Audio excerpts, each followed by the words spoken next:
Welcome back to Legends of Vertraer, Argo's Ascension. Previously on Legends of Vertraer. What happened last time? The group assembled. You managed to fumble your way through the battlefield after the prologue battle with Argo's forces, with Cleetus and Karl managing to somehow survive their way through their first battle, unknowingly somehow managed to find themselves in the midst of an army, with the group assembling for the first time after being brought a set of orders from the Orc commander. You met each other for the first time, and you had a little bit of party interaction, introductions. Had a little night of drinking. Thomas decided to. Is that a short joke? Thomas decided to force feed our halfling friend half a barrel of booze, and it completely and utterly confounded his senses. Made a little halfling unable to walk properly. Yet still somehow managed to steal a scroll. Yeah, still somehow managed to steal the scroll from Arthur. It was quite impressive. Somehow the big tank of the team managed to stealth his way to steal said barrel of beer. God knows how it happened. While Cleetus and Karl, Cleetus gave us his magical talents that he was quite surprised at himself. You mean Karl? Karl gave us his magical talents, while Cleetus also gave us his magical and musical talents. He also horribly disfigured his brother. He horribly disfigured his brother. Starl managed to steal Karl's nose. It was quite traumatic. But we now find ourselves at the end of a night's rest. Wake up the following morning as we get in to episode 2.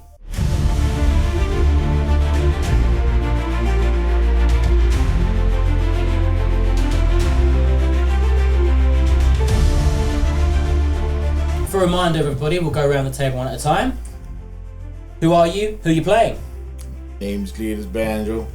Other name's Brandon. Which is which? Who's who? You'll find out. So Brandon here, the bard of the group. Magical inspiration to all. Oh, me. Try that, but do better. Okay, I'm Kirby. I'm playing Karl with a K. He's a sorcerer who doesn't really know how he does his magic. Does it. Sometimes it's terrifying. Especially when it's just fun. I play Arthur Valbirith. My name is Sam, and I play Fighter Warlock. I remember this time. I play the Fighter Warlock of the group. I'm Brian. I'm stuck on the ceiling currently. Who are you? I am currently drunk halfling.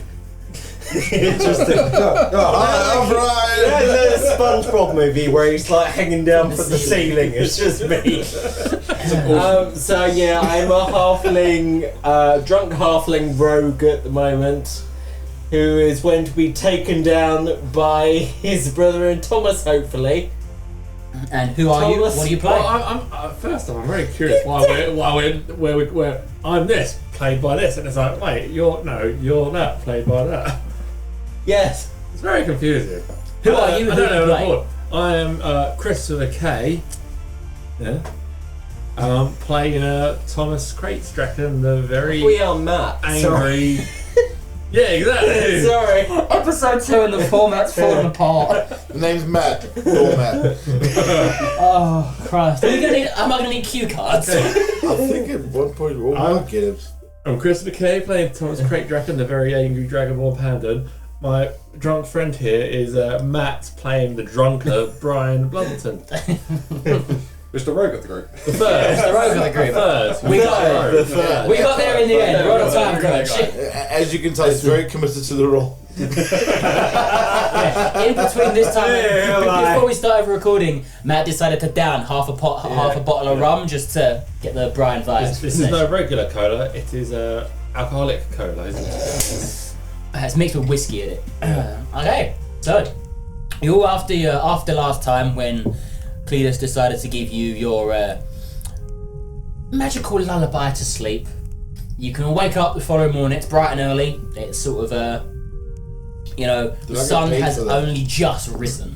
The sun is only just beginning to rise when you are awoken by the elven steward, who tells you that he has left you your rations and things for your travel, and it's probably a good idea if you were to get going quite early in the morning. Used to roll up our beds. Take that with us. Your bedrolls and stuff you'd have to take with you to camp on the way. So you should all have your adventuring gear in your backpacks. I do so that. that's not a roll problem. up a bedroll. So, first morning of the second day of episode 2. What's everyone doing this morning? You know what? I think Brian's legs are going to be mighty sore when he gets down from there. He's got pins and needles and all that. I'm just hanging out. Just hanging around. I feel like Brian's still going to get it unsteady on his feet. So Put him straight back to- Oh, God! I think You're gonna carry me. worse. What do you mean worse? I'm going to open up my nice big bag of dead demons. And put Brian in my bag of dead demons. I'm in the bag of drag demons. Drag demons. Say I'm drunk. So you're now just in one of them like child carrier things on his back. I'm in a poos. So you want to need a poos? Yes. Can you get a charisma or something to convince me not to put him in a demon bag? Nope, you've done it now. I'll put you're in a demon bag, sorry. I don't massively like the idea of having players roll against each other a lot of the time. This is more roleplay. Yeah, you're in a demon bag. Fine. Hi, demons. Do you want a croissant or a flag Just his tag? head poking out the top of the bag. Yeah, it's just his head out of the bag. Like on Thomas's shoulder, you can just see Brian's head here, like next to his shoulder, just popping out a bag. It smells in here! Someone else doing this My morning? legs. Morning, everyone. Morning. Everyone get a good sleep? Yeah, I'm just curious about that bag. Does it have a best before date? It's like, eat butt. It feels smushy. Probably got a smell in a day or two, most likely. Actually, I think it's starting to smell now. Yeah. Brian, you okay? I'll cope. That'll do. I think that'll have to do. Blade So yeah, demon. you have your map, you have your orders. You're told to head north towards the Elven Kingdom. Thomas, you still got the scroll, yes? Yeah. Alright, good. It's me leaning. But It's on my upper shoulder. It's on my upper Cleetus, you shoulder. still got my nose. Yeah, right here.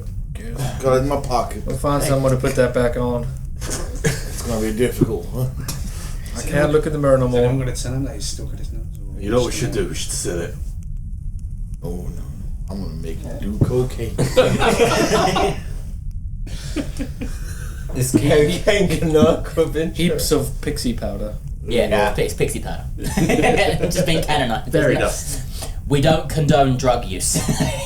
You condemn You know what? I'll change my mind. Don't do drugs, kids. Can we be clear? We I'm gonna don't make him snort condone every most song. of the things that happen in I mean, this. yeah, I mean, if we're going to role models, let's say the kids Do don't not- also eat dead demons. Do That's not this. put somebody in a demon bag. It's a dead demon bag. So, you can begin to make your way towards the Dwarven Kingdom in the north.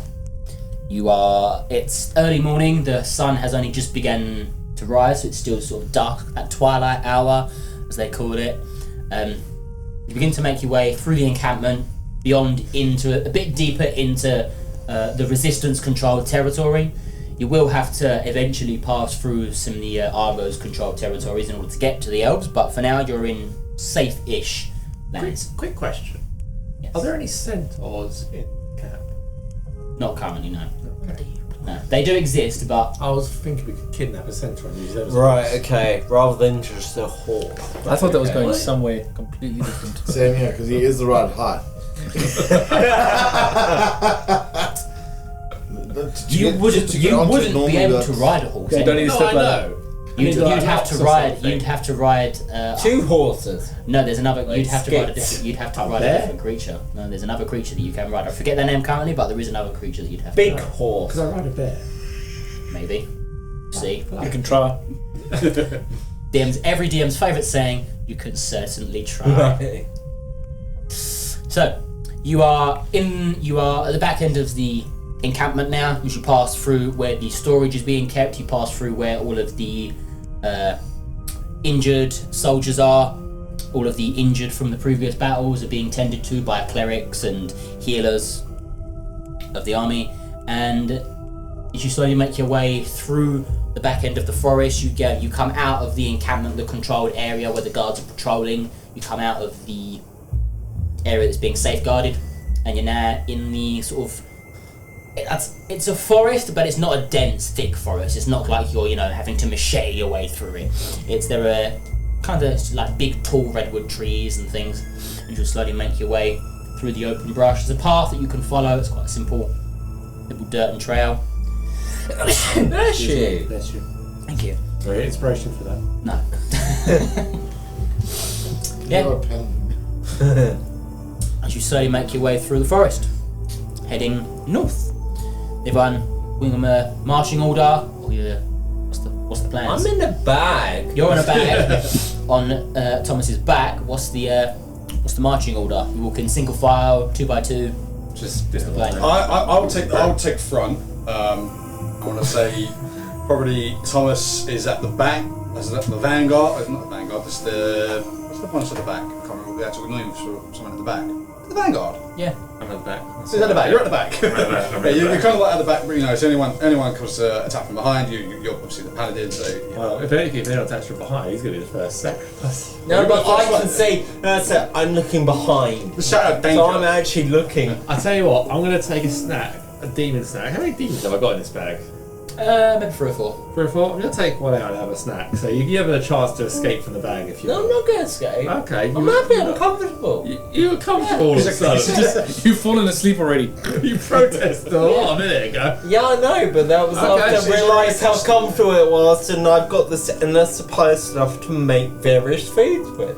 Like being back in the womb. Yes. It's all warm. Well, I'll take a bite off some demon and drink the blood for a bit and then throw the body away. Cool. That's cool. I'll play some marching music. Yes. Well, I'll play some marching music.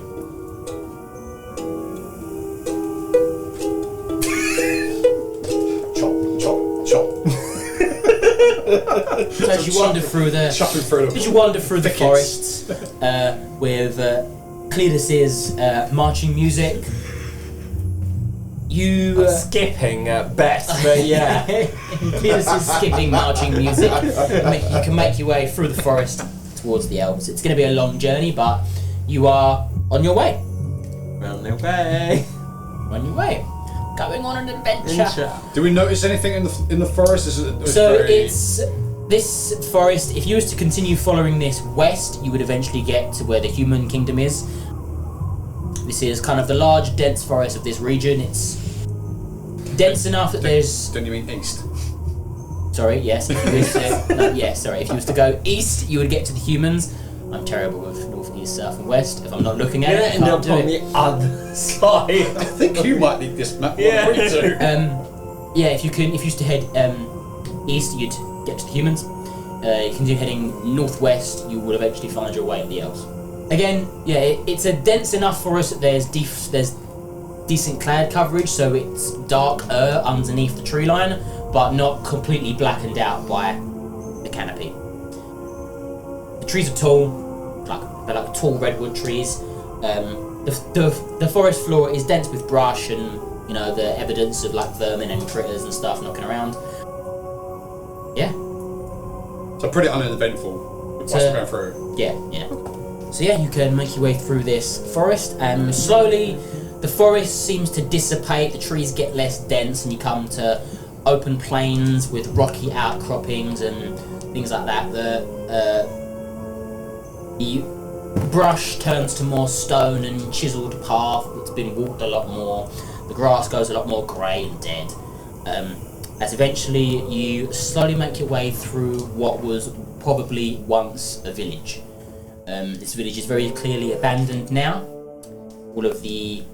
It's a small little farming village that you've managed to find your way through. Arthur, you would know, having been from the area really, that a lot of these little outlying farm villages don't really have names. It's more just named after whoever's living on them at the time.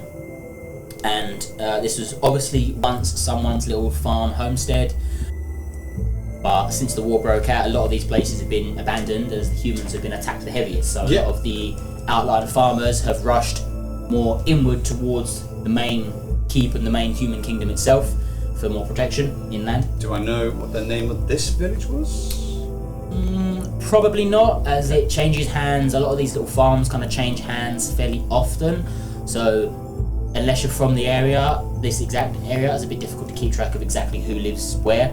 But you could just see there's like 3 buildings. There's like the main house, a storehouse, and a grain house, and a barn. It's more of literally a homestead rather than a village, I should have said. Yeah, but the grass, as you walk through it, the grass slowly completely dies off until it's all stone rather than grass. There's no fields now, it's like dead land. You would know that when Argo first invaded, one of the first things he attempted to do was to cut off your food supply. So he attacked a lot of the outlying farming villages, Didn't stop me. things like that. So there's a lot of dead farmland on the outskirts of the controlled areas. But yeah, this is where you are currently. Looking through. This place looks like shit. It's a shame that these places have gone to ruin. Really, we really needed these supplies from these farms. It's hard when they took them over. Don't worry, I'll find a way. It's fine. We're relying on flapjacks for now. But now, what if we eat more flapjacks? We've got no more rations and stuff to make anything. Get bored and start kerfuffling with other stuff. Or he's gonna start cooking you guys. We can always go to this little farm and see if there's any more supplies that they might have missed. See if we can pick some up for ourselves. You know what? I'm gonna sit here. I'm done walking for now. I'm sure they have a nice bench in the farm. Yeah, but the bench is there. I'm here. The legs have done enough work. I might start losing weight at this point. Can I just pick him up? You still walking along, or have stopped? I think we'll stop, but I'm kind of gonna go and investigate the farm as long as just to see if there's any supplies in there or some sort. Bring with us. Sure. So when you get up to the farmhouse, it's a very basic wooden. It's like a little 2-story wood house shack. The door's not locked. It's not even closed. It's kind of blowing on its hinges in the early morning breeze. Yeah, you can make an investigation check, see if you can find anything. Ooh, first roll of the episode. First roll of the episode. Is Bardic Inspiration. One at a time. If one person helps him, you can give him advantage on the roll, but that's it. Was that investigation you said? Yes. Oh, that's a 6. Are you helping him? Are you helping my own him? investigation? No, if you can't all do it, otherwise that's like 5d20 rolls. But you can help him, and it would give him advantage. Okay, I'll help him. Yeah. So advantage roll, yeah? Yep. Cool. Come on, dice. That's a 4. So what was the highest there, Sam? This motherfucker. 6 was the highest. 6 was the highest. Well done. Good. Nothing here.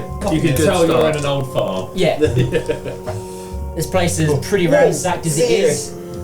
It's probably been abandoned for a few months, if not maybe a year. This is sort of one of the furthest farms from the centre of the human-controlled city. So, this is one of the first ones that was probably attacked when Argo first invaded. So whatever's left has probably been plundered. Yes, unfortunately. Bastards took everything. You will see. Can I have a perception check from everybody, please?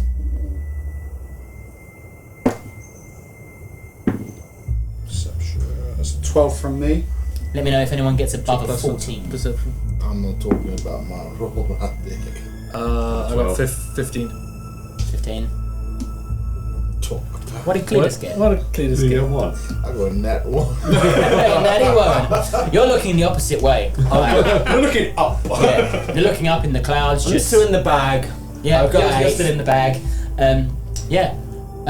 Karl, you will notice just about. You only just faintly see it, but scurrying in amongst some sort of dead bramble, in amongst behind where the barn is, you can see a little flash of red, kind of hopping around in the corners. Just literally catch it out the corner of your eye. little creature of some sort, something. You can't tell what it is, but there's some movement that you've spotted. I think I've seen a coyote. I seen something move over there. It's red, it's fluffy. Don't touch it. Well, ever since you hit your head, you've been seeing a lot of things. I know, right? It's over there, behind the brambles. Please, you gotta turn around to see this. Oh. Sorry.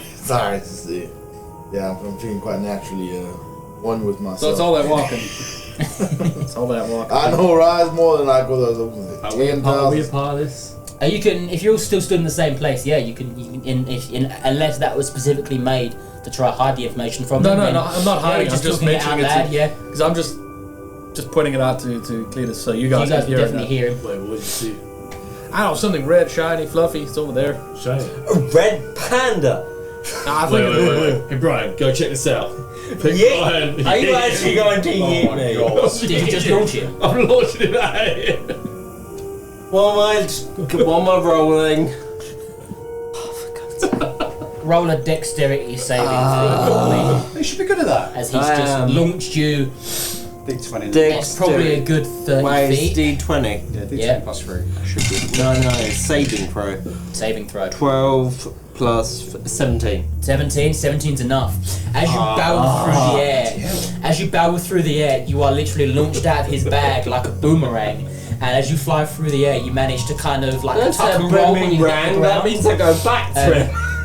Like he's thrown a shot put ball. That's right. You kind of tumble towards the ground, but you like armadillo, like barrel roll yourself into the ground. I do that and then go, hey! up onto all fours like the bugs in A Bug's Life. Pop out the ground. As you hit the ground, you Cleetus, fumble he threw yourself a that little man. bit. He threw that man like he's a sack of corn while playing cornhole. On the success. So what do I see? In the Hold on, blur? 'cause he launched you, so he launched you 30 feet. Okay. So that's 1d6 for every 10 foot of damage. that's So nice. can you take 9 damage for me, please? 9 damage. 9 damage. He launched you 30 feet.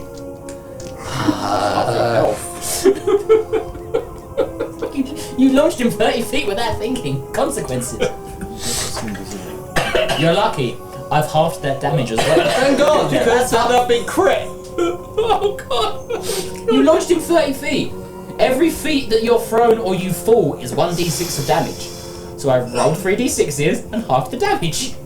What do I see in my blood and steel? So you manage to fumble your way to your feet, and whatever this creature is that's there, it's seen you coming, and it has seen and heard you coming, because that wasn't exactly stealthy. No. It's just launched you off his back.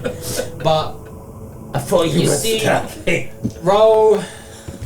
Actually, I'm gonna see if this creature can hide from you. It can't.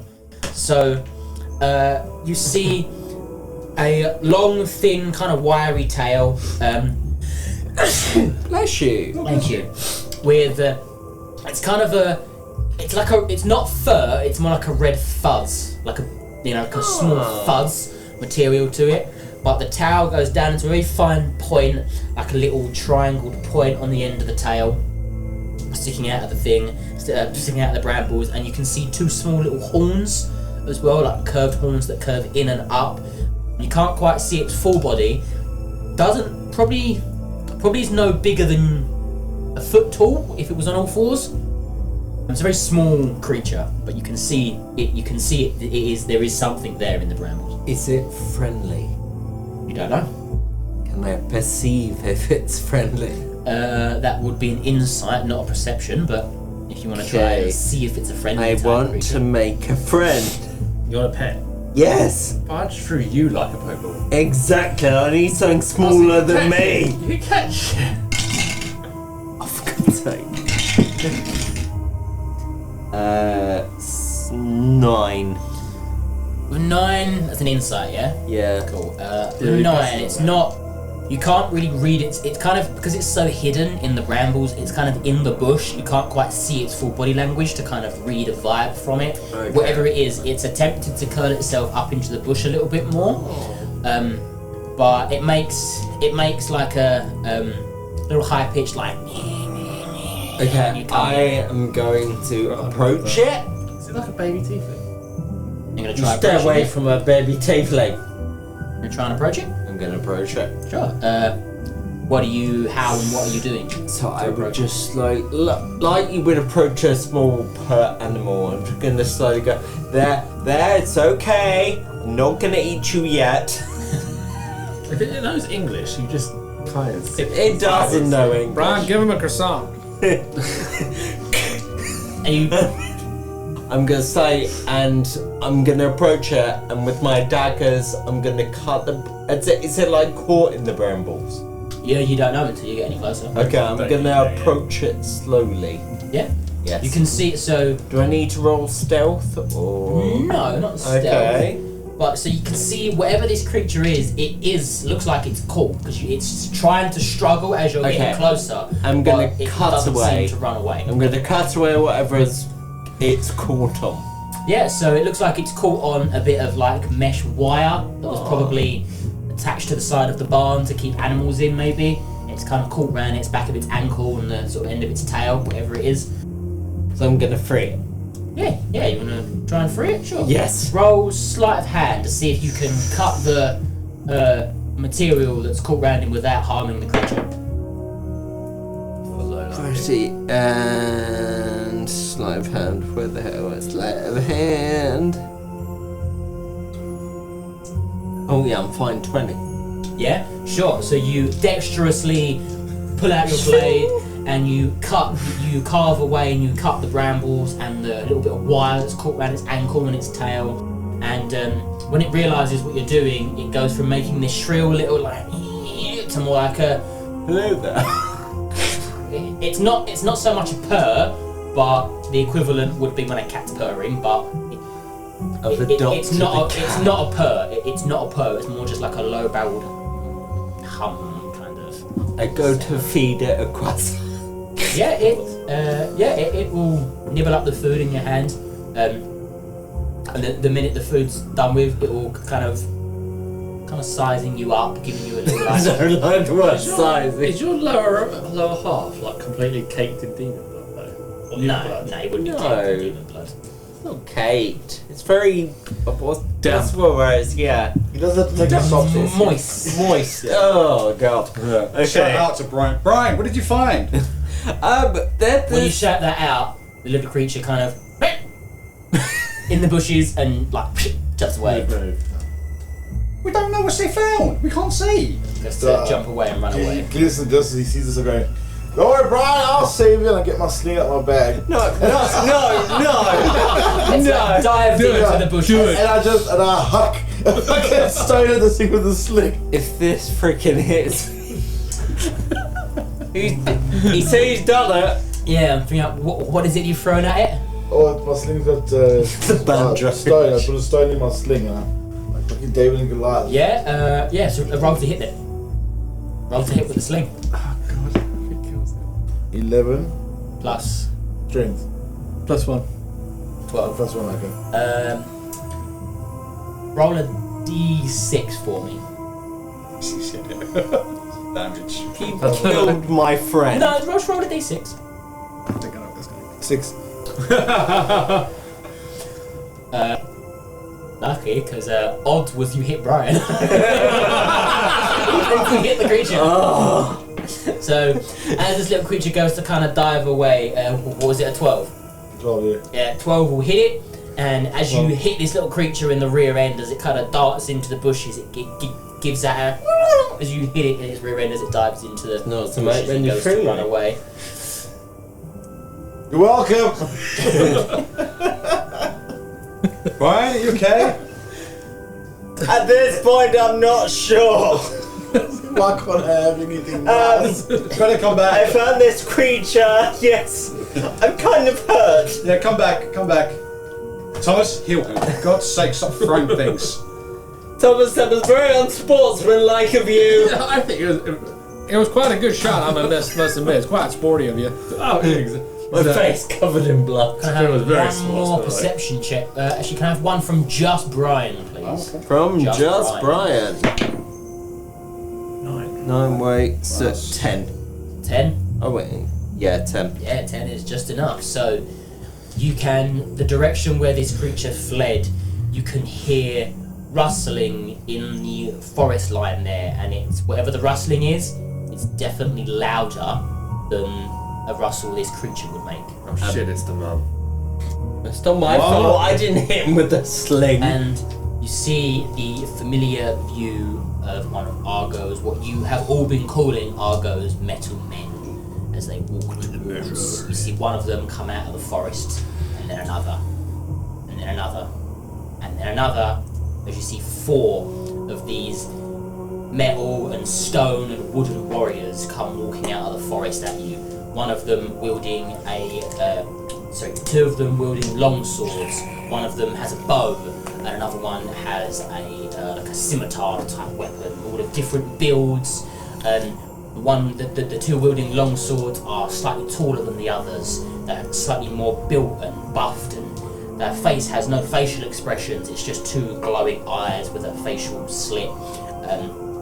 There's no clothes. It's more just like brandings on their shoulders of Argo's sigil. They don't seem to wear boots or gear of any kind. They are metal, mechanical, made of wood and stone men. As these 4 creatures come walking out of the forest line at you. Do they have noses? No. Might have something in common. None of them have noses, no. And I believe for the first time in the Still campaign, their noses. So do we all see this? he's just seen it first, so he will have a split second to shout to you if he wants to. So you haven't even healed me yet. Give him the opportunity now. Just something I've noticed, both Cleetus and Karl have got a passive perception. Yeah. Oh yeah, I've so got the I passives here, and until now they were all stealthing underneath the passive. They were all stealthing from the passive perceptions. I've got all your passive skills here. Look at you Yeah, go. we got dark vision and tremor Yeah. sense. So cool. So, as for the first time in the campaign, can I please ask everybody to roll I for cast initiative? Roll initiative, please. Not bad. Oh, 3. Sleep. For initiative, everybody. So, can I please have Thomas's initiative roll? I should do it, yeah. No plus on. I need an initiative roll from everybody, yeah, so... I've got a 15. 15. What did Brian get? 16. No plus 2 on each. Oh yeah. Should be dex score. Oh, 21. What did Brian get? Give me a sec. Brian, it's loading up. Why are we I'm about 16. What did you get? 16. High rolls cut this is. Don't think you did somehow, Cleetus. What did Karl get? Karl's initiative. 15. What am I 15. rolling? So you got 19. 19. 19. Oh, look at him go. Out of Cleetus and Arthur, who has the highest dex score? I've got the biggest dex. I got 16. Dex. 10. 10. That means Arthur's going first. Yeah, when 2 characters roll the same number, What did you get? 15. when they both roll the same number, their dex score indicates who goes first out of the 2. Oh, that's it. So, because they both rolled a 15. Okay. So, and we'll begin the first, Every very single first combat. To begin the first combat of the game is, first in the initiative is Yeah, Thomas. Yeah. What's Thomas want to do? Quick question. Who has a ranged attack? Kirby. And how far away? I have got Firebolt. Got sling as a weapon. From you, Go to your spells. Thomas, they are the first one's 50 feet from you. You got Mage Hand. Probably need to get close before I do anything. Mage hand 30 feet, menu. So, as a reminder, you can action, movement, and bonus action. Damage. Your turn of combat. Okay. They don't allow me to hurt people. Support. You're just gonna use your Mage Hand to tickle people. That's what you used to take. Wait, again there. I'm Use gonna your Mage Hand to take a enemy's perform divine favour on myself. It says up to okay, that's up to 1 minute. I feel like this is gonna take more than a minute. Can you do divine favour? I can do divine favour. Yeah, it empowers you. But okay, I'm Oh, gonna and do it I've just got yet. I've got Magic Missile as I'm gonna well. get close to them first before I do anything. The OP. And movement ranges. Comes in the shape of a rocket. It's probably about 30, 40 feet, I think. 35 feet, maybe. On your stats page. It'd be on your top of the stats page. The very top. All your character stuff. Speed difference. Walking 30 feet, yeah. Yep, 30 feet. So, I guess. you can get... So, okay, I'm going to be Brian, aren't I? 30. You can get to there. Please get to Brian. Save Brian. You can get to there unless you want to action dash, in which case you can move another 30 feet. Yeah, I'll do that. I want to get to Brian. Up to 5, 10, 15, 20, and get next to him. Yeah, okay, I'm going to throw him 10 feet back. You can get to there with him. You've used your action, so you've only got a bonus action left. Okay, can I use bonus action to heal him? Lay on hands is an action, I believe. Lay on hands is an action. Right? It's okay. When you look at your spells will say whether they're an action or bonus action. You'll say either action or BA. Yeah, next to them. Oh, as an action. Yeah. You've used your action currently. Yeah. So,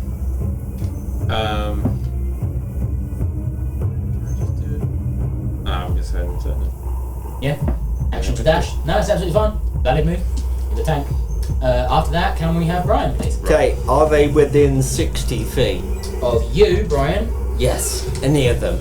I've just measured I'm 50 feet from the first guy. Yes, you are 20 feet from the first guy, and you are a good 20 feet from the first guy. Cool. I am going to use my psychic blades. A good 40 foot from the furthest guy. Psychic blades. What does psychic blades do? Is Read it? it out for us. Let's have a look. Read it out for us. Describe I'm trying what to it find does. it. You can manifest your.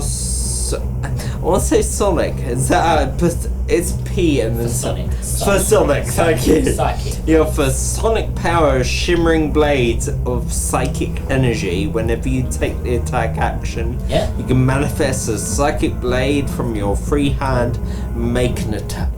Yeah. So essentially, it's what I plan to do. So is that you're going to throw these blades at one of them? Oh god, yes. Yeah. I've been okay. waiting for combat. So make the attack roll to throw the blade at which one you target. The first one closest to you? Yeah. Cool. Essentially, it's the most likely to. Right, so 14. 14 just hits. Nice. That's 1d6 plus 3. Yeah, 1d6 plus 3 damage to him then, please. 3, 6. Damage total 6, yeah? Yep. Cool. So how does this look? So when you manifest these daggers in your hand, how does it? Are they shimmering? Are they solid daggers? How do What they are look? you gonna say? How do they look, Matt? One of them like response. How do they look, Matt? Don't look like croissants. I would How do love they them. look? They are essentially, because my family was from a guild of basically jewel merchants, essentially these daggers are jewel crested. So when they go, Like they rubies. basically, they shine. Nice. So they basically, Shimmering. they shimmer. They would be blinding if they could, but they don't. But they're that kind of, you would see it pierce into them. Yeah? Cool. So you throw this dagger at Ideally him. at his neck.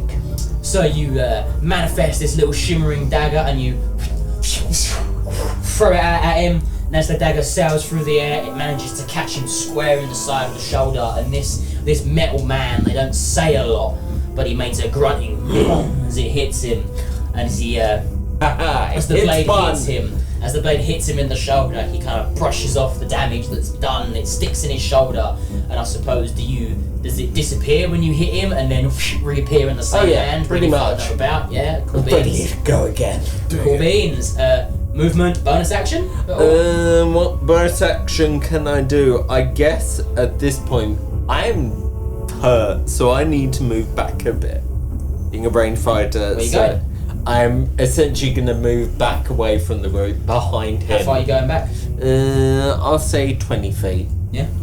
I think. Wait, how back to far about can I here. move? Where? Little. Where is it? 25 You can move feet 30 roughly. feet in total. Yeah. Oh, Okay. okay. You get to there. That's Cool. 25 feet. Yeah, I'm fine with that. Yeah, cool beans.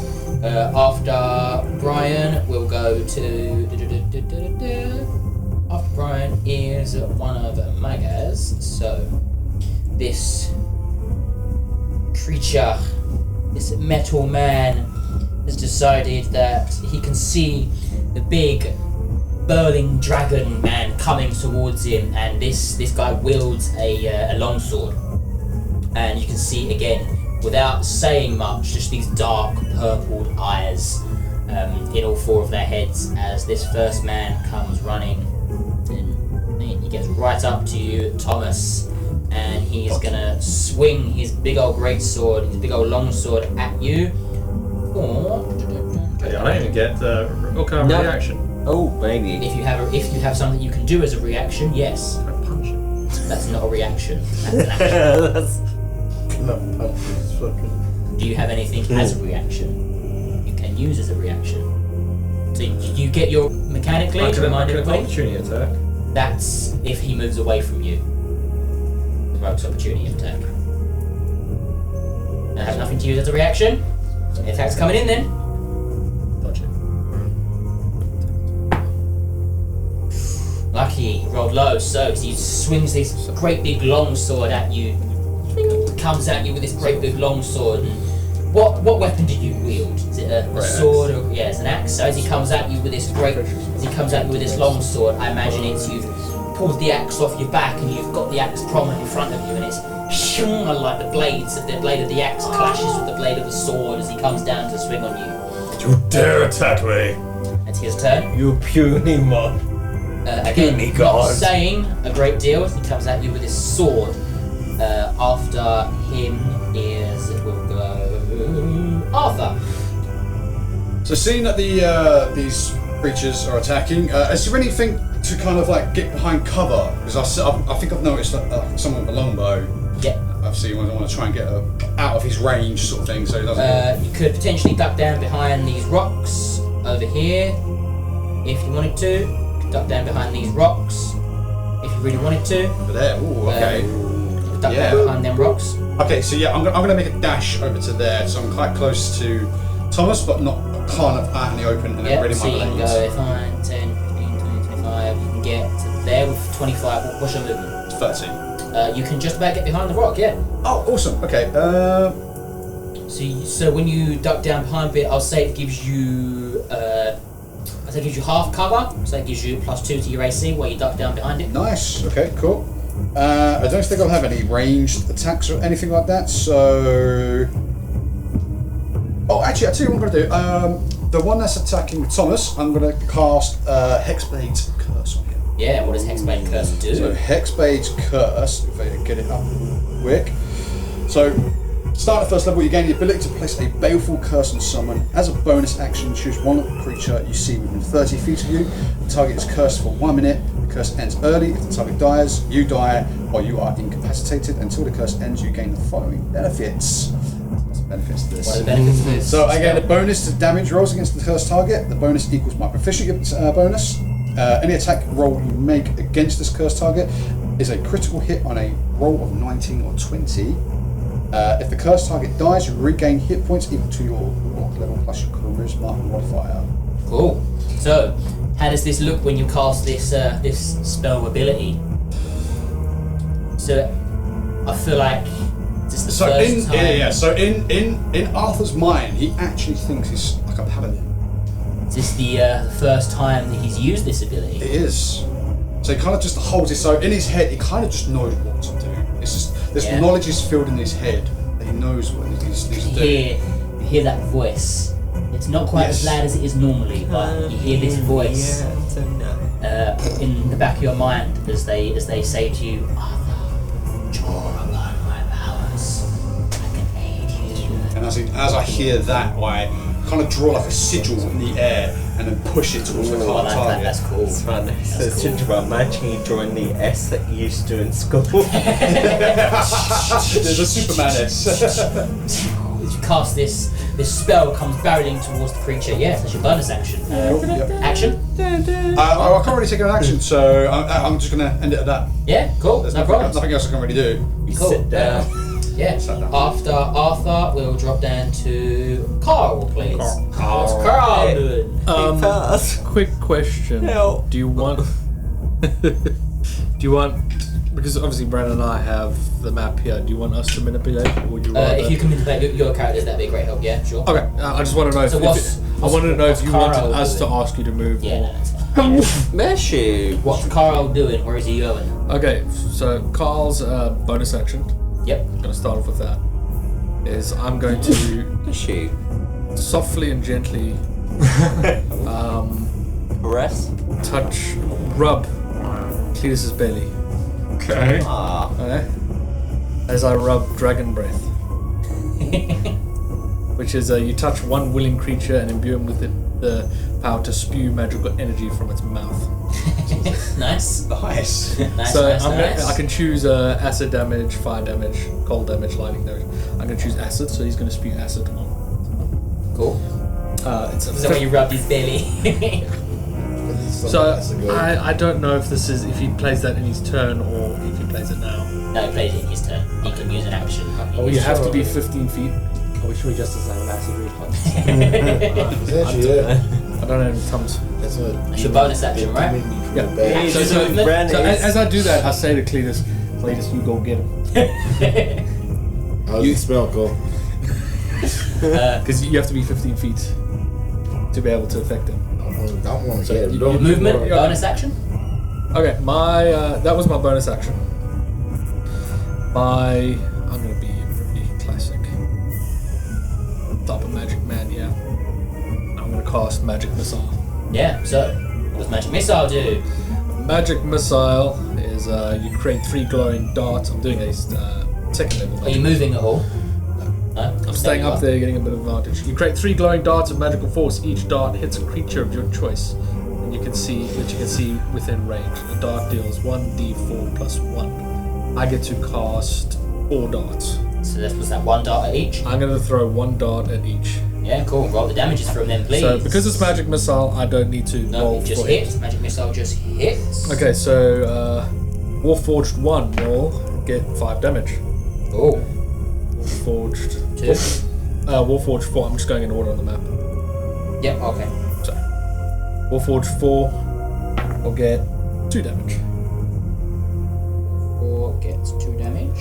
Cool. Nice. Warforged 2 will get 4 damage. And Warforged 3 will get 2 damage. Warforged 2 damages, sorry. 4. 4 damage. Cool. And then the last one is Warforged 3. And what does he get? 2. 2 I damage. had to do math there. Struggled Cool. with that one. So, you see, how does this look? How does magic missile look when Karl casts the spell? Does he even know? So Yeah. How It- does Karl's magic look? in a American fashion, Bless you. he pulls out what looks like a RPG rocket launcher. It's just like a big, like hollowed out log. Like all the viewers, everybody that's listening can hear the same music that Karl listens to. You can hear it. It's just the sound of freedom and cawing American eagles and that as he pulls out this rocket launcher and just. As these And four. all you guys see nothing. You just see him like, and they just appear out of nothing. But in Karl's mind, it's this epic RPG. There's 4 bolts that are shaped like eagles. Barreling into these targets, and you see these 4 warforged, these missiles come flying at them. You guys, all you see is Karl stood up on the little ledge there, just get his hands, and all of a sudden, these He makes bursts that of noise. energy. He makes that. Pew! This burst of energy come flying out from in between his hands. It splits into 4 magical lights as they each go barreling towards these 4 mechanical men. Each As they eagle each has. barrel into that chest. Like Into each of them. Karl after that tries to smell the smoke. So I miss the smell of freedom. Each eagle had the face of a former president. As the missiles go past, it goes slow motion. You see half a mouth. After Karl is Forge number 3. Just for It is, yeah. because I've cast it. Mark it as a slow. after Karl. So, Can I please? After you is one of my guys. So Oh no. yes, Yeah. 30 feet. number 4. Okay. Number 4 is the one with the longbow. So he can see as he's just seen these 2 rambled-looking redneck kind of guys up at the edge. He can can see you all, and he is gonna take pot shot. Karl, he's going for you, my friend. Oh damn! Yep.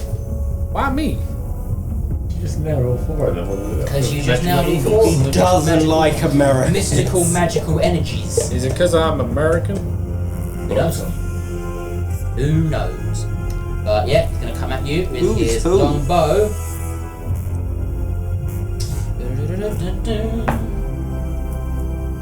14. Does 14 hit you, Karl? AC 14. Yes, it hits me real hard. Yeah, it I'm hits you real hard. Hits me real hard. I've only got 10 armor class. Jeez, you're supposed to protect me. Why'd you jump in front of me? My tummy don't feel too nice. Oh, my tummy don't feel too good. I'm moving a bit slower than normal. So, as this longbow comes towards you, it's going to do total damage to you is 8 damage, I'm afraid. As you see, so he has a longbow, but he's not holding a longbow. It's more like at the end of his arm, instead of a hand, he has a bow instead of his hand, as he draws an arrow off of his side and just flies through the air at you. He doesn't have a hand on his left side, it's just a bow. Cleetus, they got me. Cleetus, I'm gonna die, Cleetus. Your man is throw up. Just. And yeah, after him is one of the other Warforged, and he is gonna. Where's he? Sorry. He's right here.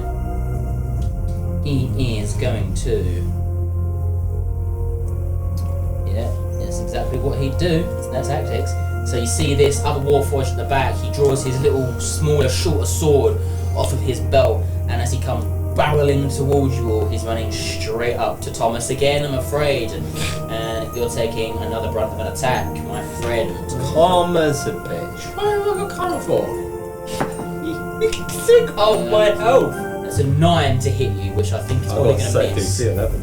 Yeah. Your AC, what's your AC? Top 16. Armor class. Top left there. 16, yeah. So yeah, you see, as again he pulls this short sword out, and he swipes at you with his sword, but kind of you manage to, with the axe in front of you, as you're holding off the other one, you manage to kind of deflect with the butt end of the axe as he swings this sword at you.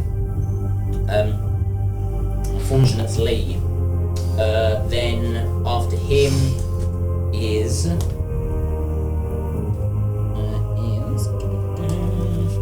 Another one of my guys, and this one again, he is gonna move a little bit this way and take a knee. He's taking a knee. He's dropping down. National anthem plays. He's taking a knee, and you can see his arm.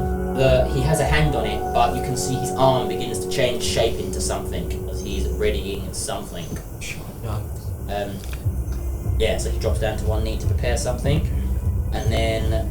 After that, we'll go to, again, my guy again, because they all rolled pretty similar on their initiatives. Oh, I might as well just make myself comfortable. Just lies back and puts his eyes. Oh, but your tummy's hurting. My tummy's hurting. I was in the library. Do you need some Rennies? No, Or Lanzoprazole? That way, I so feel like this tummy ache is That- useful in. now we will go to Cleetus. My God, Karl, you're such an asshole. Oh, my stomach. What's Cleetus gonna do? It's gonna throw up at this point. He's got to move 50. I wanna Yeah. just walk myself right over to where Thomas is. That is within my range. Sure. Thomas, I got you, brother. You ain't gonna go down alone. Started like you. Can't do much with some bardic inspiration. I'm gonna start powering. Is that bonus action? It is for you, isn't it? Is it bonus action or action? Yeah, Bardic Inspiration. So how does Bardic Inspiration look when Cleetus You gotta sing us a song now. How are you gonna inspire? What's the Bardic Inspiration?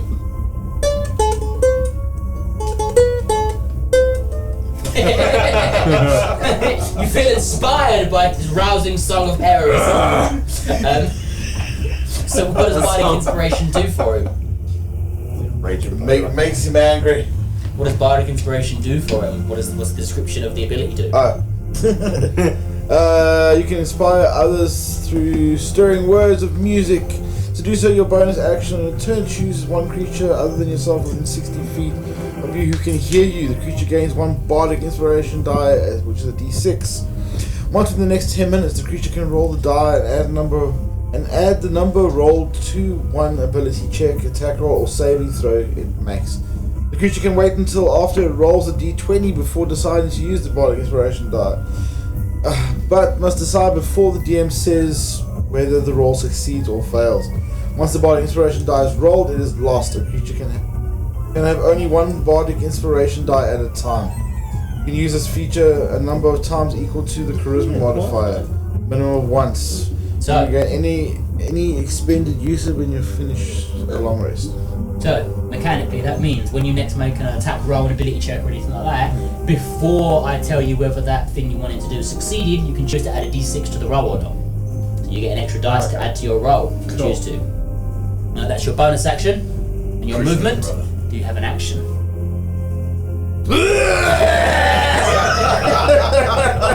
So what's the mechanic for this acid breath? So You have to make a save, probably, I believe. No, it's a yeah, there is. Until the spell ends, the creature can use the action to exhale energy of the chosen type in a 15-foot cone. Each creature in that area must make a dexterity saving throw, which means Thomas, you got to do it as well. I would say he's next. Code? There's a code. Each creature in that area must take a dexterity saving throw of 11. I'd say technically yes, you're just caught in it. So yeah, Thomas, you also need to make a dex save for me. You're just about caught in it, I'm afraid. In order to catch the other two guys, I'm afraid you need to make it as well. What's the save? Dexterity saving throw. What was it? DC 11. DC 11. There you go. Roll up the 20. Is it full damage on failed save and half damage on a success? Does it say that? This is half as much damage on a successful one, full damage on a failed one. What'd you get, Thomas? Oh, 11. 11, then you succeed, so you take half damage. One guy got 9 and the other guy got 11, so let's say Warforged number 1 succeeds his fail, succeeds to save, Warforged 3 fails. Okay. You need to roll 3d6 now. You need to roll 3d6 damage. 3d6. Yep. 4, 3, 6. No. 6 13. 13 total? 13 13 total, so no, you take, you round up. So can you take the damage for me, please? And I need to do the same to these two guys. So Warforged 3 takes 13, because he fails. He failed his save. Then, what was the other one stood there? So that's your action. Oh, wait, no, I was it wrong. And he takes half that damage.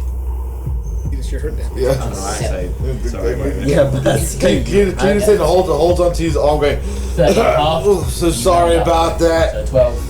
Sorry, It's I did that the bastard brother of mine.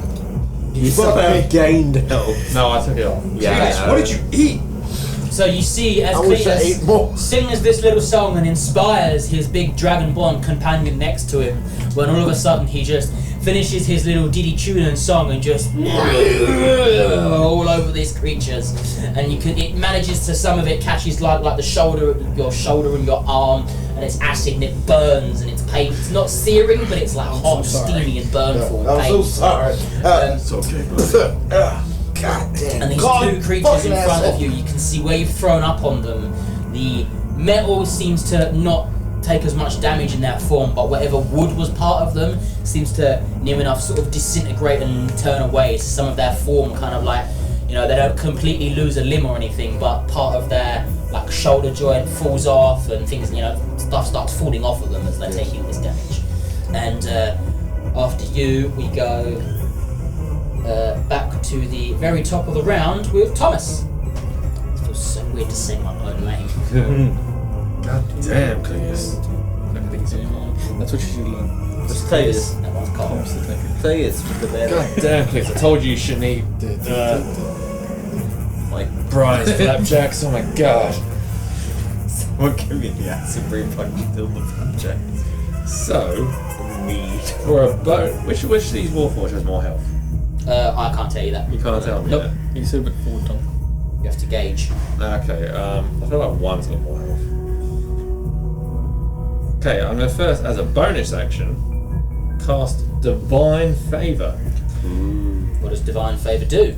Your us what it does. prayer empowers you with the Divine Radiance.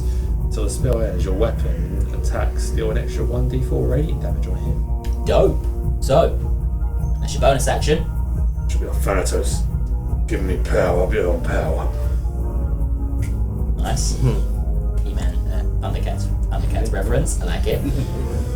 Okay, and then I'm just going to do a nice simple. A very Bonk him with the axe. Swing my great axe down. Cool. Roll to hit. Unbeknownst to him, his axe has been dissolving the entire time from that. No, It's now a club. Roll to hit. What's the D12? No, D20. Oh, yeah, D20. so you got to see it hit first. Sorry. Yeah. Karl. Yarp. That's a hit. That's 19, mate. That's 19. That's a hit. Yeah, cool. So you you definitely hit him with that. So you swing the axe down on top of him, and what's the damage you're going to do to him? Well, okay, so first with the 1d12 plus 3.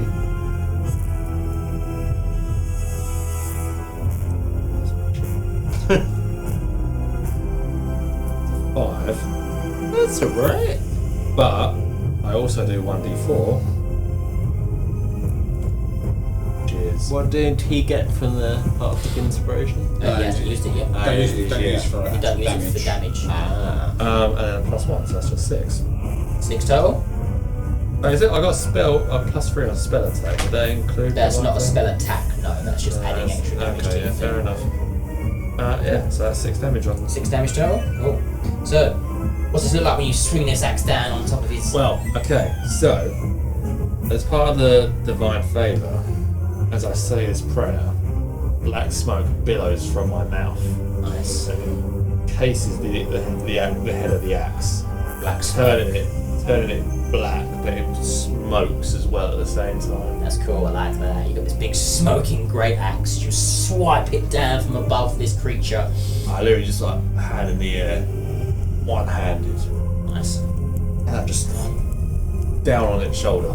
Nice. So as this axe comes deep into the creature's shoulder, it cuts deep into his shoulder and embeds itself in his shoulder, and it kind of takes the blow and looks at the shoulder, and as it kind of looks back, you can see the purple hue in its eyes just going brighter for a second, still standing.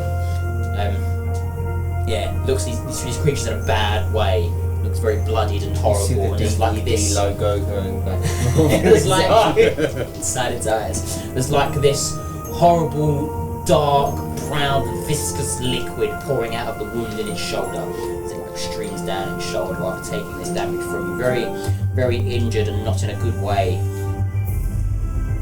That's my word for it. After you go, Brian. What's Brian gonna do? Ryan, curious, the red bit going through the centre, is that like a river or what is that? It's just damaged, scorched earth and ground. Oh, okay. So I'm gonna kind of dash I'm gonna move to west. So do I have a movement, action, and bonus action, or is Does it movement say? an Because I action? believe being a rogue, I think you can dash as a bonus action. Yes, I can. So you could potentially movement, bonus action dash, and action dash That's what again, I I thought. believe. Okay, so I'm going For a total of to tripling your move. movement. Gonna move to the west. Back right off, come and think. Yeah, where you going? So down, 25 feet down to the That's 25 there. Okay, and I'm going to move further behind. Is that a rock there? Yeah, sure you can. I'm gonna get move down behind that rock, Yeah, sure you can get to there. and That's a then dash. So you've still got an action. so Gives you a getting down behind the rock will give you a +2 to your current AC. If you duck down behind the rock, I'm gonna hide. yeah. So Yeah. what does that require from you then? Good point. I can. What's the? Is it the? I'm trying to find it. Or action hide? I think it's action hide. Yeah, it's action hide. So what would that be a roll of? I believe if you look in it there, it will give you the description of exactly. Trying to what it requires find it. from you. Where is it? actions. Because I've got it under actions, but then. Make a dexterity. Dexterity. Stealth. Just make a stealth check. Bear that in mind. Stealth. Yeah, so he just makes a stealth check. Yeah, make a stealth check for me then, Brian. Okay. Stealth. We'll say, being as you're on the other side of the thing, we'll go DC. Yeah, no, go on. Just roll a stealth check for me. We'll see if it's Okay, well, enough to D20, yeah? D20 plus your stealth. 15. Plus what of your stealth is? No, it's 15, so it's total? plus 5. Yeah, I'd say 15's, being as you're a halfling, yeah, I'd say 15's just enough for you to kind of, you run over to this rock, you kind of like slide down beneath, under the rock, like you into the rock and just kind of stop yourself down. Just under me it. with my hood, like. Yep. Yeah. Pull it close, no one can see me. Enemies can't see you now, you're hid behind this rock. That's me done. Yeah, that's you done. Arthur. After I'm a doing. rock now. So after seeing the damage and chaos that Cleetus has just ensued upon the free clump nearby, I'm just gonna with my sword out. I'm gonna go not an actual dash, but I'm gonna run towards. I think it's Waffles. Yeah, Waffle. The Waffles one that I cast the Hexblade Curse on. Yeah, you can quite easily get up my to sword there. kind of like dragging behind me, casting like sparks on the floor. I was kind of like make a run and just slash at him. Yeah, you're going for a classic sword attack at him. Yeah, go for it. I'm also going to do Booming Blade. Ooh, that's a bonus action, So, is it? no. Is it just an ability? It's an action. So, I can Yeah, do go it for for it a then, tell me. second. So, What's it do? Booming Blade. You brandish the weapon used in the spell's casting and make the melee attack with it against one creature within 5 feet of you.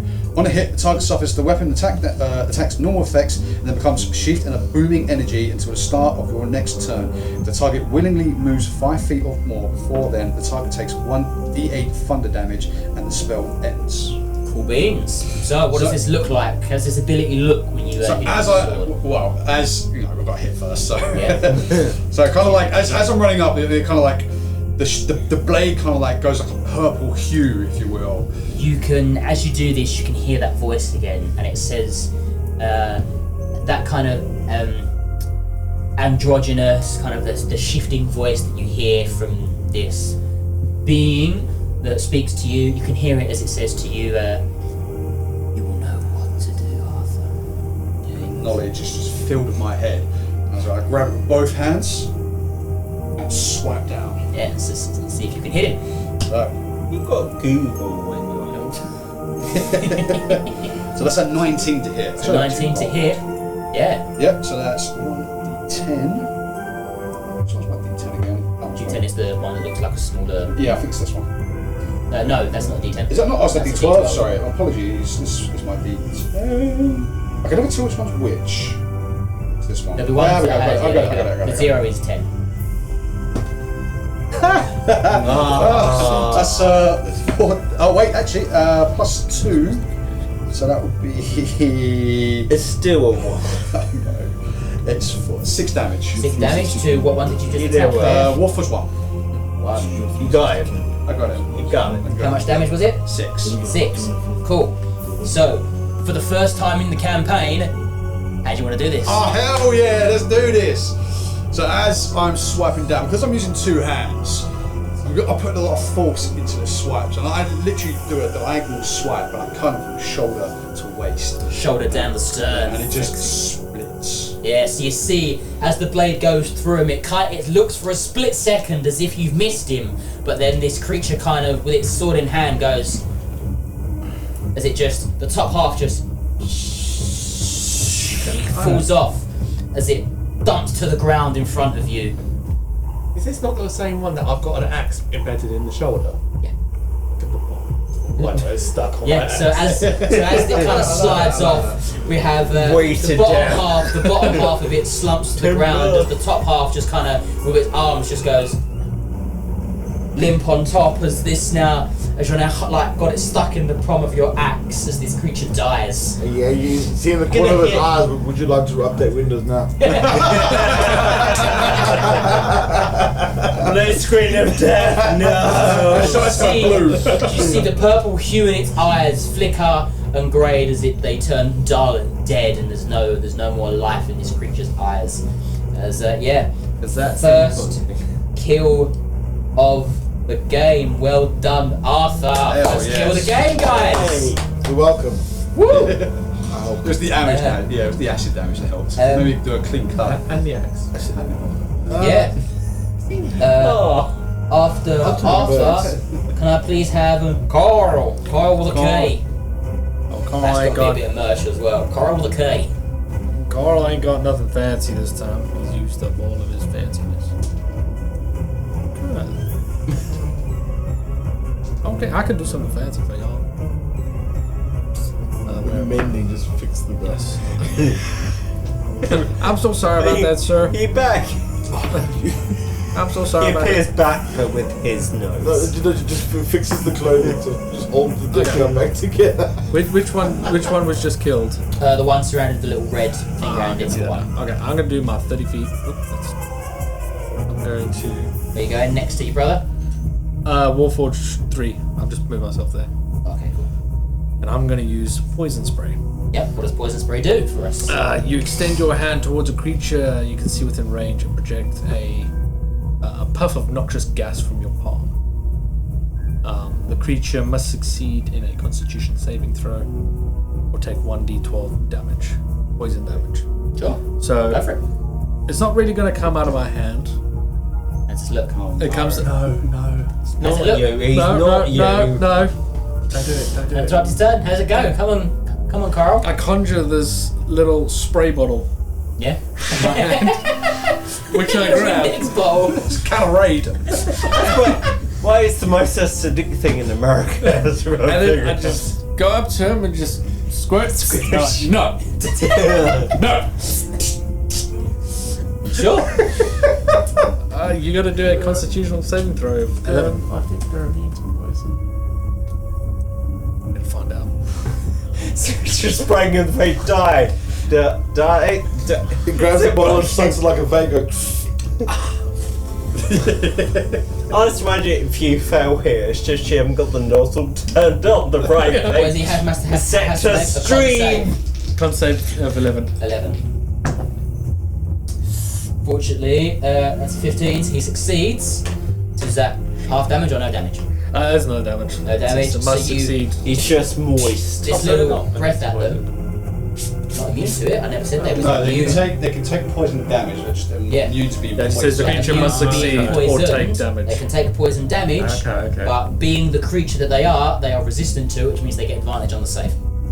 Because mechanically, these metal men, they are warforged. Mechanically. In D&D, they're warforged.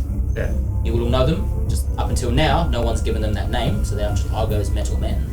Can I? on the map? Yeah. Mechanically, yes, they're warforged. That's why there's no warforged in this game. It's racist. Because all the warforged are the bad guys. With all actions. Yeah, I can give him a solid backhand and that's about it. Sure. It's up to you. What do you want to do? It's your turn. Well, I can't because that's an action. That's an action. Cool. Okay. So, Yeah, then we'll go to my 3 guys go now. So, should have given me Particus. we'll go. How many warning labels does a short spray bottle have? Just so things take to another stay away shot. from children. Oh, he's shit, just it wasn't seen all. this. It was an arm. Sorry. So this guy here has just seen his friend get hurt. His fellow soldier get hurt. So he's coming running towards you, Arthur, as this. He did have his arm that was a bow. The other hand, he pulls a dagger off of his waist and he comes at you with a dagger. I'm pretty sure 4 is gonna miss. Yeah. Wait, so was that Warforged 3? What? Did that turn away to attack? None of them turned away to attack. Oh, okay. Warforged 4 run towards Arthur from a little bit further down. After him is Warforged 3's turn. And when you guys are all in front of him, he's going to swing his sword at just directly in front of him, which is Cleetus. Cleetus, if he can hit you with his sword, Right in the does a belly. 17 hit. Well, I instantly react with Hellish Rebuke! Sure, you're still going to take the attack, but You point your finger at a creature. Cut your finger off. Let me just let me roll the damage for you first. I'm reacting. Yeah. You take 7 damage from me, please. He hits you with a sword. I dodge it. You take the damage. Ah, you motherfucker! I wanna. Cleetus, now I know how real. My shoulder. I point my finger and I say, I cast hellish rebuke upon you. Yeah, so what does Hellish Rebuke do? Point your finger and the creature that damaged you is momentarily surrounded by howls of hellish flames. The creature must take a dexterity saving throw. It takes 2d10 fire damage on a failed save, or half as much damage on a successful one. Dex save, sure beans. That is going to be a 9 on the save. 13. 13, he fails. He takes the full damage. Roll the damage for me, Cleetus, then. Ooh, it's gonna be a second kill, isn't it? Gotta be. Maybe. 3. 10. That's Could be cut. that's- Yeah. 7 Plus. 2. Oh. 9. 9 damage. So how does this look? Just the flames just erupt from the ground around him? They just go. Just Massive spiraling up around spirals him. go and Like a engulfs tor- him in flames. Like them tornadoes we used to have in the form. And then So you see, as this fiery rain comes around this creature, just and for the second time this campaign, how do you want to do this? as the flames go up, he gasps with such a fright that he actually inhales the flames, instantly vaporizing any liquid in his hand. Cooked. He's cooked. He then boils his own lungs with the flames and the heat. Drops to his knees, looks me in the eyes and says, "You've answered me once. The only time you touch me." Drops down, dead. He's Nice. now. I'm pretty sure his body smells like mom's brisket. And I lean over. I can Gotcha, use him as an elven. It smells when this creature is set on fire. It smells like brimstone and like a campfire. It's the smell of like burning brimstone and a campfire. Is the smell it's giving off as this creature burns to a cinder in front of you and drops to the floor. I kind of miss smelling things.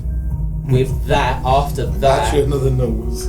I will say, Thanks, buddy. you can see all of a sudden this commotion has caused from the rocky outcroppings and everything. You can see all of a sudden the smoke and the noise of a magic missile has perhaps alerted more of these creatures, Shit. I knew they were there. as you can see them beginning to wander in Wandering. jeez. as these creatures. Wait, how many are there? I can't see. That's another 2. No, another 5 of them have just turned up. Jesus. You can see as these creatures walk in, they are again all of different shapes and sizes, and one of them has on its arm, rather than a hand, has like a double-ended sword that goes top to bottom.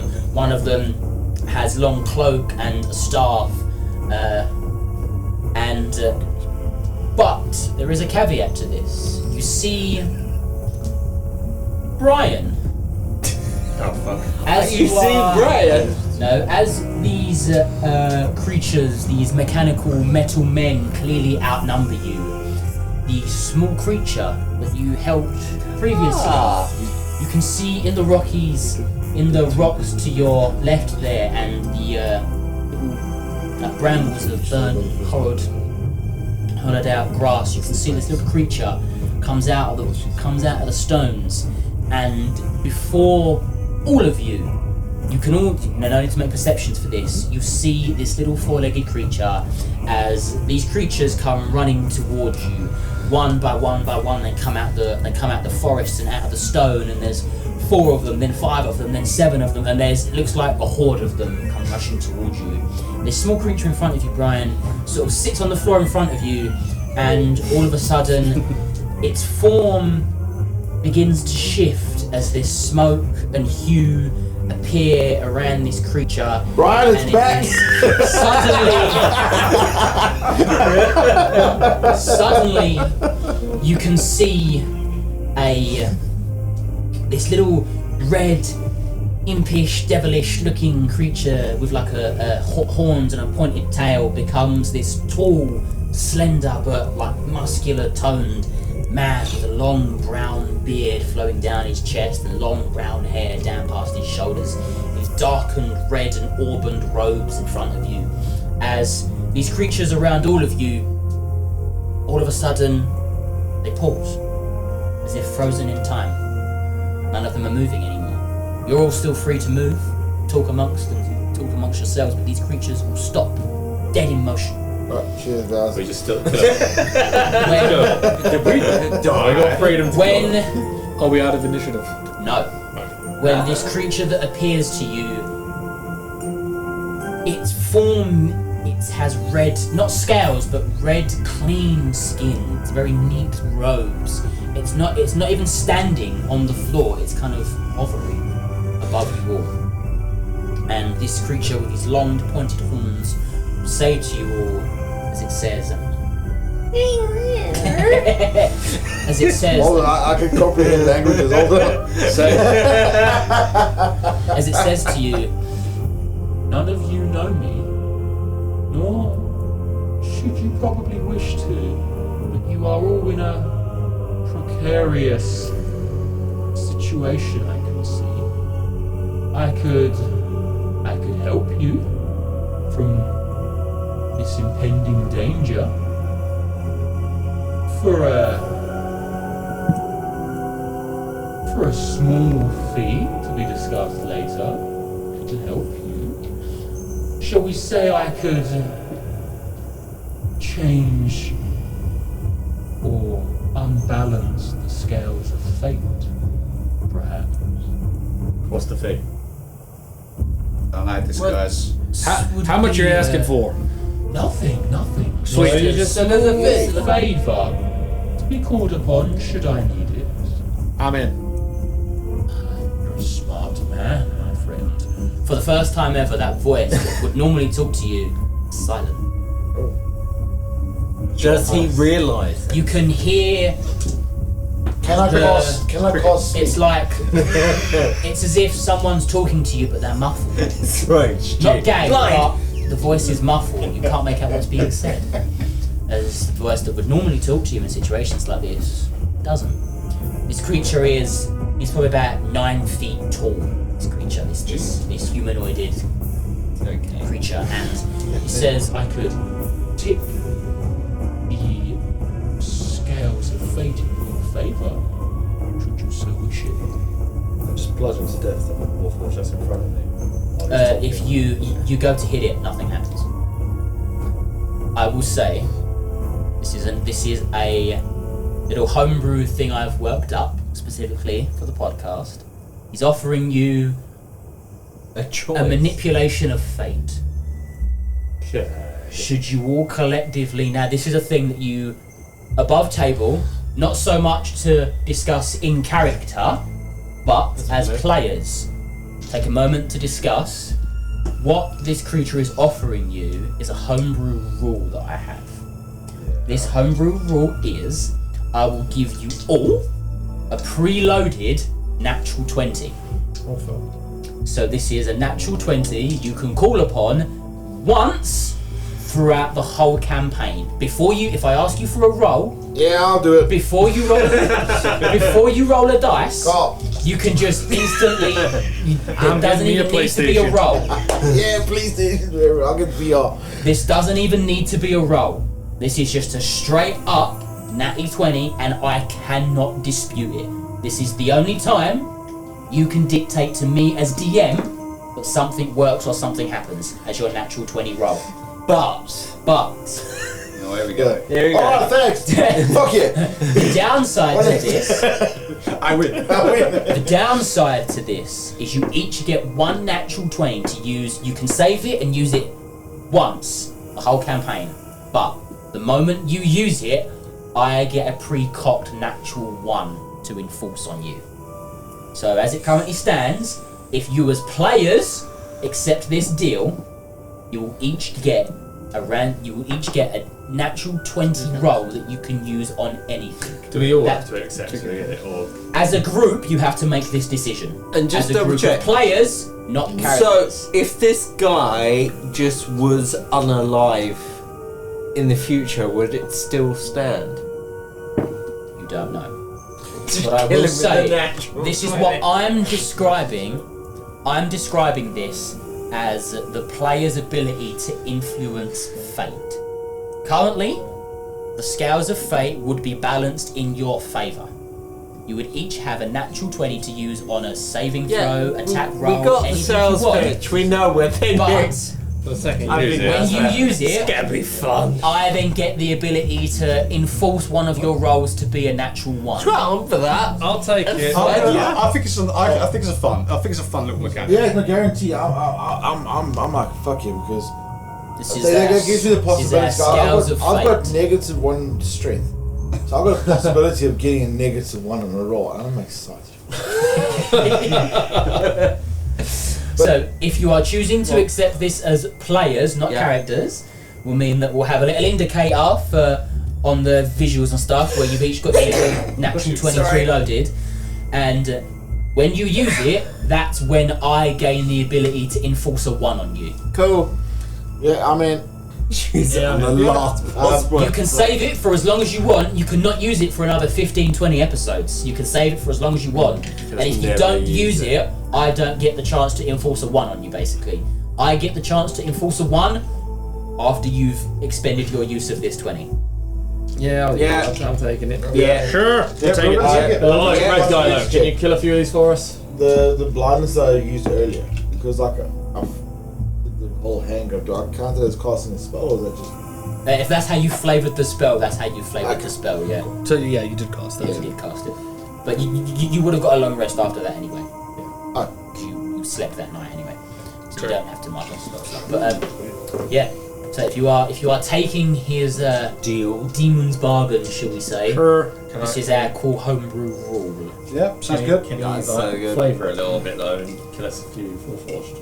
Yeah, no, so we'll go from that for now. So you are happy to owe me a favour of some kind, and I will help you in these oververse conditions. You were adorable earlier. This is another flag. Take many forms. Aren't you so my cute? friend. I take many I'll forms. accept your dirty, adorable thing. With that being the case, should I require a favour from any of you in the future, I shall reappear. Wait. How far are these favours And I go? was Cleetus was under his belt. Alright, I'll get the first favor. Sir, I will call upon you if needed. Sir, can I ask you a favor? Play some The Barry favour White. is I'm saving your life. Could you hook us up with a bit of food? The favour is I am can you see- saving your life. Mr. Cleetus is withering away, and we can only have so many of these croissants. He made me throw up my lunch. And with that, the creature he'll kind of float a bit more above you, and he will simply snap of his fingers, and the extra Warforged that encroach themselves into the battle, they are all, every single one of them, they disappear, as if they never even appeared. I think he was saying What's he do? And with that, the floating sort of demonic-looking man will just, I will call upon you should I need you. And again, and he disappears. Do you think he just went to go fetch the croissants? Yeah. But with that, He's once gonna he be back? disappears, the Warforged that are currently there with you, as if it's for them, it's as if nothing's happened, and you go back to the midst of this battle, as if these creatures they then start to come at you again.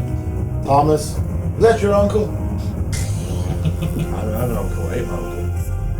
Maybe that's why he's here. Are you sure it's not your uncle? He did look a little bit tiefling-esque, but a lot bigger. There we go. He was I mean, clean-skinned as well. I'm just gonna say this, and I hope you don't mind. he did have a redneck. You're a redneck. Karl.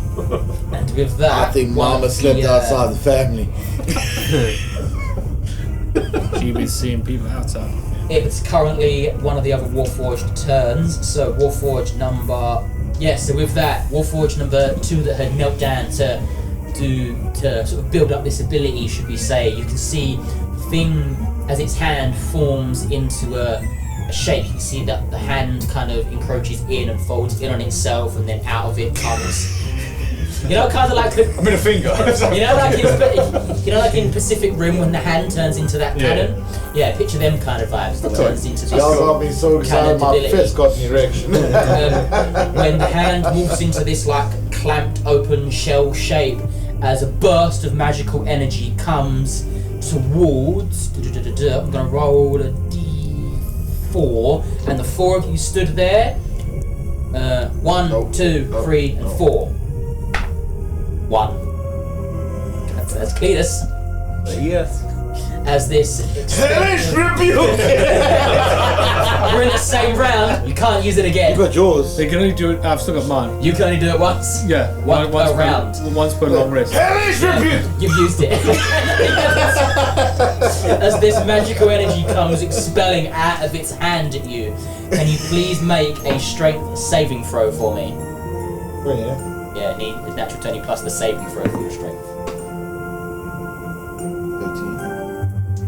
13. What's your strength? -1. Yeah, -1, so that's... 45. Don't confuse my brain anymore. That's 12, right? Okay, so with the 12, you're going to take half of this damage, which is... Force damage. 6... 7, 8, 9. So half 9 total is the damage you're taking. No, And it's fine. I'm not. I'm dodging. take half... Yeah, take So half 5. 9 damage for me, Round up, please. Round up, yeah. Number. What's after 4? And with that, you would with this ability, this is what I'm calling a magical force cannon. So normally you'd be pushed back 10 feet by this as well, but because you succeeded the save, you're not pushed back by it. There's this magical forced energy just comes out of this guy's Bounce arm off at my you. belly. Kung Fu Panda, just Yeah. Well, that buff it off. hurt. It's like something's punched you in the gut, like ridiculously strong. It was literally a force, impact of force. Yeah, with that, then that is that guy's turn, and then we'll go to the last Warforged before the round ends. Which is this guy. And he's going to take a swing at the guy directly in front of him, which is Arthur. Arthur, he's taking a swing at you with his sword. Does a 14 hit you? No, it does not. It does not. Corbin. So again, he comes at you with his sword, and you're a master swordsman. He comes at you. It's you're clashing blows with his sword. Parrying. Blade locked. Yeah, parrying it off. We go to the top of the round again with Thomas Drake. Thomas Krayt. Aren't I after Arthur? I was parrying. Oh, you No, can. Oh, yeah, yeah, he was just it was descriptively parrying.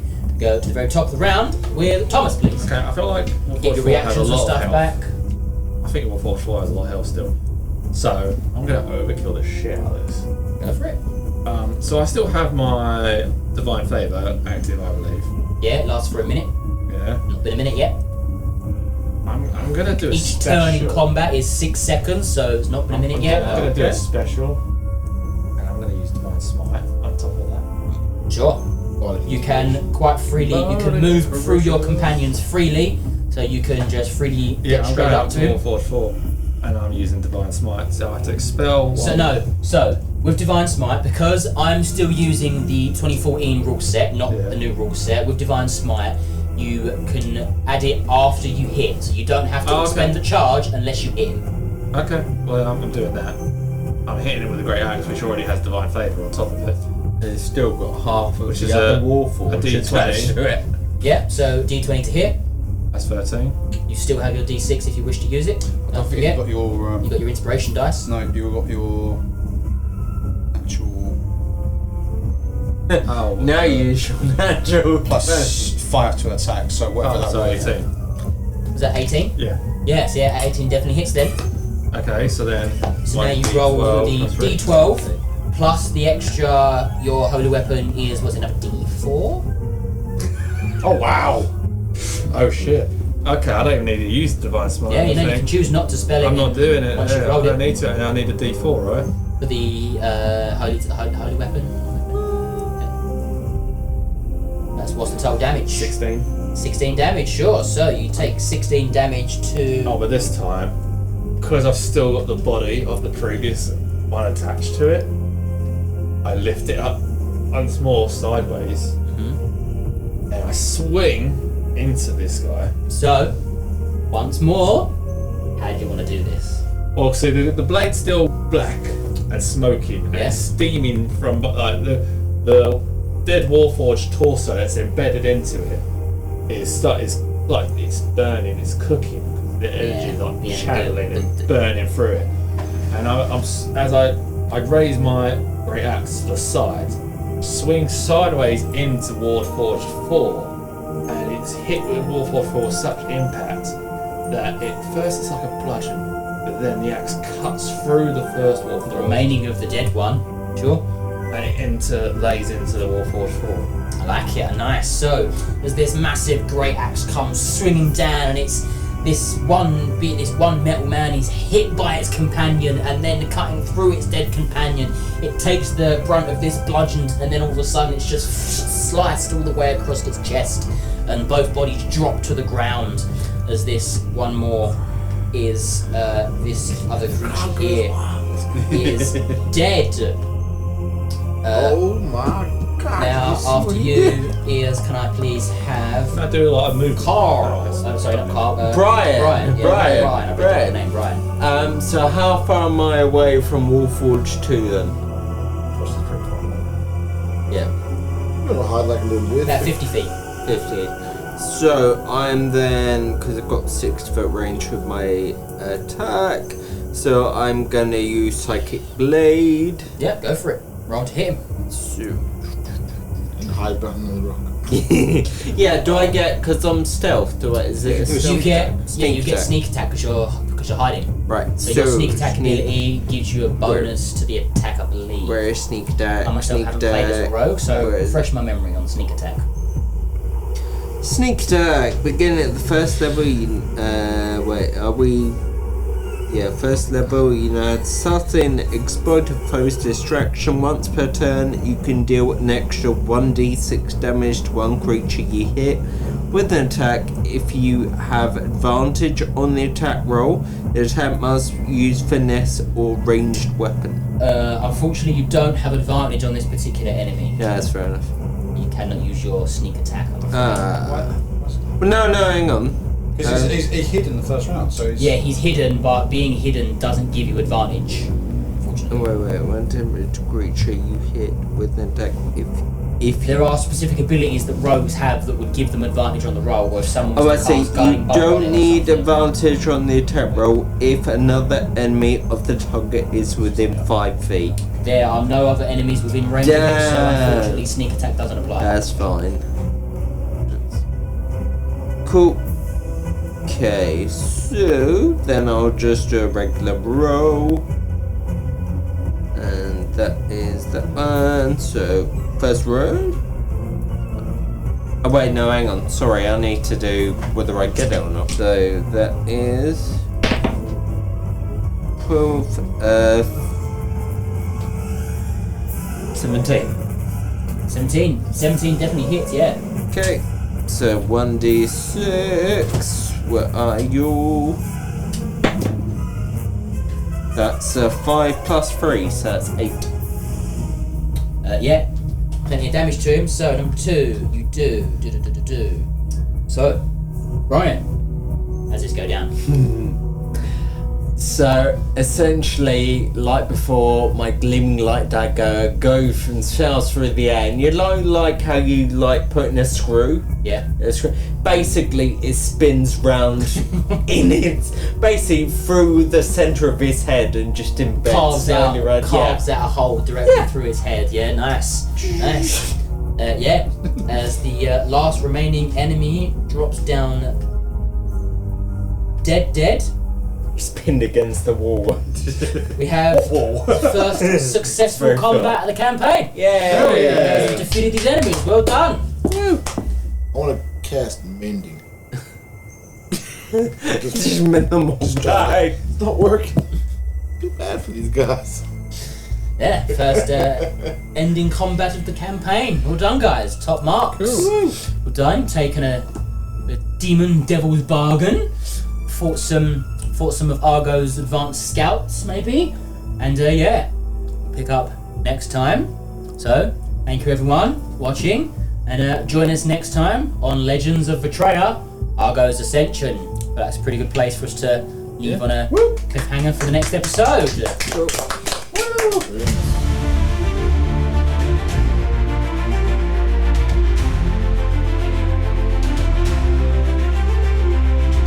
Legends of Vertraer is Thomas Creighton as our DM, Matthew Humphrey as Brian Blumpton, Kris Wheeler-Ward as Thomas Krayt Draken, Brandon Waters as Cleetus Banjo, Kirby Downey as Karl Banjo, and myself, Sam Hawkins, as Arthur Valbirith. If you liked listening to our podcast and wish to support it, then the best way to do that is over on our Patreon, which you can find at patreon.com/Legends of Vertraer Pod, where you also get tons of extra bonus content and perks, such as access to our community Discord, ad-free episodes, post-chat episodes called Vertraercast, and much, much more. You also get your name shout out at the end of every episode, just like these two awesome Patreons, Callum and They Call Me Josh. If you've made it this far, then thank you for listening. Our Twitter/X is at Vertraercast, our Instagram is Legends of Vertraer, and our YouTube channel is youtube.com/Vertraer Podcast.